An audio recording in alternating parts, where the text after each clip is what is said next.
Hello students, हम लोग gravitation chapter को डिस्कस कर रहे हैं। हमने लास्ट वीडियो में देखा F is equal to mg होता है।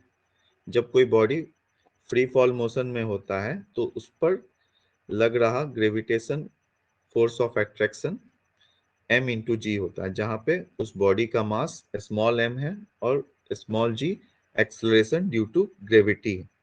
सिंस ये फोर्स है तो इसकी यूनिट क्या होगी? न्यूटन।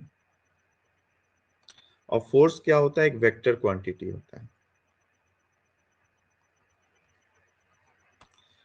यहां पर m इंटू जी जो फोर्स ऑफ ग्रेविटेशन है, इसी को उस बॉडी का वेट भी बोलते हैं, weight of the body.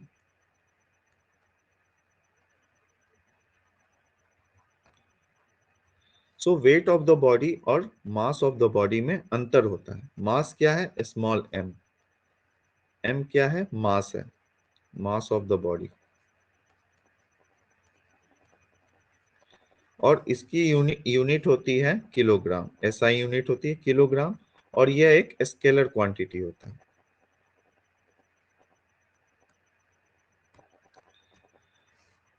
Weight of the body location के अनुसार चेंज होता है, but mass of the body always constant होता है। सपोज अगर कोई बॉडी को मून पर ले जाया जाए और उसका वेट मेजर किया जाए, वेट मेजर करना मतलब उसका m इंटू जी मेजर किया जाए, तो वो कम होगा, क्योंकि वहां पर g नहीं होता है। g की वैल्यू g/6 हो जाती है, मतलब अर्थ के एक्सेलरेशन ड्यू टू ग्रेविटी का 6वां भाग हो जाता है, तो वहां पर वेट कम हो जाता है। लेकिन ये जो m है, m हमेशा कांस्टेंट होता है। और ये g की वैल्यू हाइट के साथ और डेप्थ के साथ भी वेरी करता है। तो variation of acceleration due to gravity g with height from the earth surface. पहले मान लीजिए कि ये अर्थ सरफेस है, और अर्थ सरफेस के पास कोई बॉडी रखी हुई है स्मॉल m, और ये सेंटर ऑफ द अर्थ है। इनके बीच डिस्टेंस मान लीजिए, इनके बीच डिस्टेंस जो है वो सपोज कैपिटल R है, रेडियस ऑफ द अर्थ, और मास ऑफ द अर्थ m है। तो इनके बीच लग रहा फोर्स क्या हो जाएगा? According to Newton's law of gravitation, capital G small m capital M by are square. हमें पता है F इज इक्वल टू क्या होता है? m into G. So F बाई M क्या हो जाएगा? G हो जाएगा। सो यहाँ से लिख सकते हैं F बाई small m capital G capital M by are square, और यहाँ स्मॉल g हो गया capital G capital M by are square. अब मान लीजिए ये बॉडी अर्थ सरफेस से काफी हाइट पर है, मान लीजिए माउंट एवरेस्ट पे है,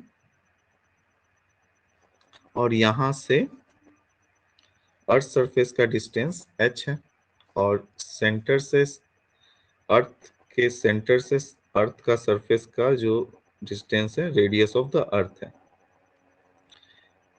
इस केस में मान लीजिए कि यहाँ पर मान लेते हैं कि जो g की वैल्यू g डैश है।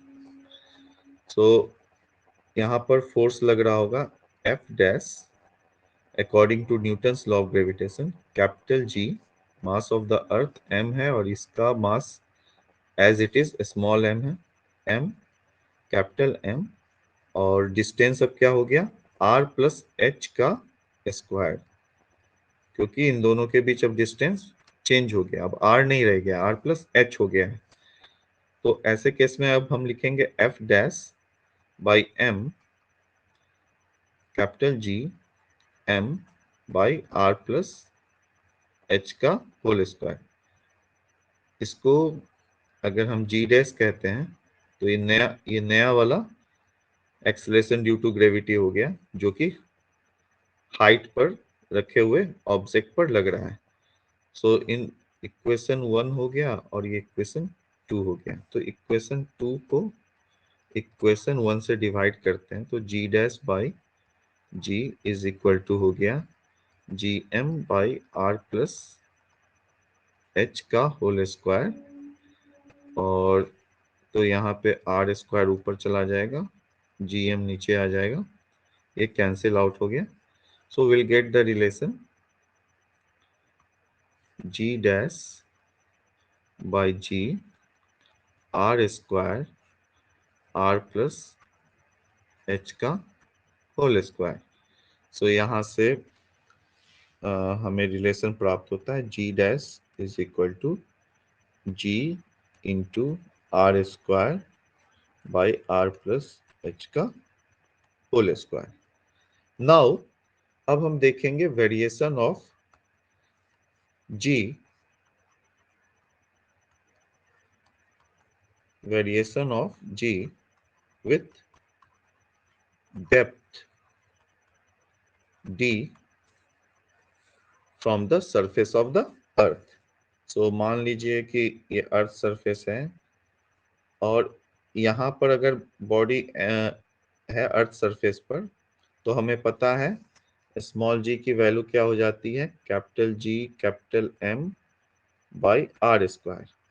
नाउ अब इस केस में बॉडी अब यहाँ नहीं है, बॉडी अब धरती के अंदर घुस गई है, धरती के अंदर घुस गई है। सपोज यहाँ पर बॉडी आ गई और अर्थ का सेंटर यहाँ है। तो अब इस केस में बॉडी चूंकि यहाँ पर है, तो इस डेप्थ में बॉडी कहीं से भी आ सकती है, इधर से भी आ सकती है, इधर से भी आ सकती है। तो ये जो रिलेशन है सबके लिए एप्लीकेबल होना चाहिए। मतलब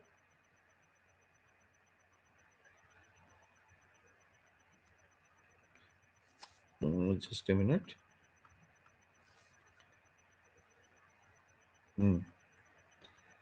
तो ये जो अर्थ सरफेस है, सपोज ये पूरा अर्थ है,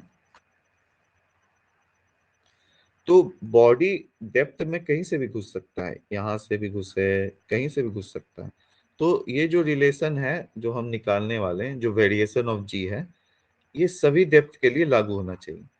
तो अगर इस डेप्थ पे, सपोज ये डेप्थ है स्मॉल डी, तो इस डेप्थ पर जाने के बाद जो धरती का मास बचता है, ये सपोज इसका मास है एम डैश, ये वाला मास बचता है एम डैश। तो अब मास चेंज हो गया, पहले मास था पूरा, ये पूरी धरती थी, कैपिटल एम था जिसका मास, अब मास क्या हो गया, एम डैश, इतना बच गया। तो और ये जो है यहाँ पर अगर बॉडी है, तो इस बॉडी का मास तो कांस्टेंट है स्मॉल एम,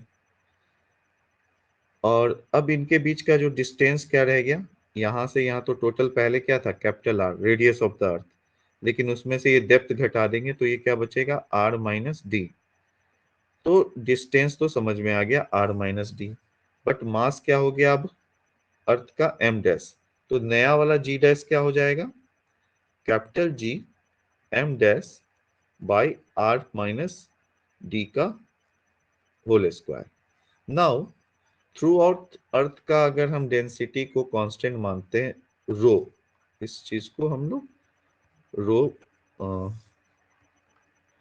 इस सिंबल और लिव दैट, अगर हम इसको या रो मानते हैं, रो डेंसिटी को प्रयोग करने के लिए। अगर डेंसिटी, डेंसिटी क्या होता है, डेंसिटी होता है मास बाय वॉल्यूम। सो मास क्या हो जाएगा, मास क्या हो जाएगा, M density into volume. So density तो हो गया, अगर ये पूरा अर्थ सरफेस, पूरे अर्थ को लेते हैं, तो इसका मास क्या था, एम था, और इसका जो रेडियस क्या था, रेडियस ऑफ द अर्थ था। तो इस केस में अगर अर्थ को हम स्फेयर माने, तो वॉल्यूम क्या हो जाएगा, 4/3 पाई आर क्यूब। लेकिन अगर बॉडी डेप्थ में जाता है तो ये नया वाला स्फेयर बनता है जिसका मास क्या है, एम डैश। तो ऐसे केस में जो एम डैश है वो क्या हो जाएगा, रो इंटू नया वाला वॉल्यूम वी डैश। तो रो इंटू वी डैश क्या हो जाएगा, 4/3 पाई। अब आर क्यूब नहीं रह गया, अब ये आर माइनस डी हो गया, तो आर माइनस डी का क्यूब। सो क्या चेंजेस हो गए, अब m के जगह पे अगर हम ये बैठाते हैं कैपिटल G कैपिटल M की जगह तो हमें बैठाना है rho into 4/3 pi r cube by are square. So ये आर स्क्वायर से आर क्यूब कट गया तो आर बचा यहाँ पे। सो विल गेट, इसको रिमूव कर देते हैं, या will get capital G rho 4/3 pi r. Similarly इस केस में कैपिटल G एम डैश क्या था हमारा, अभी हमने डिलीट कर दिया, एम डैश था रो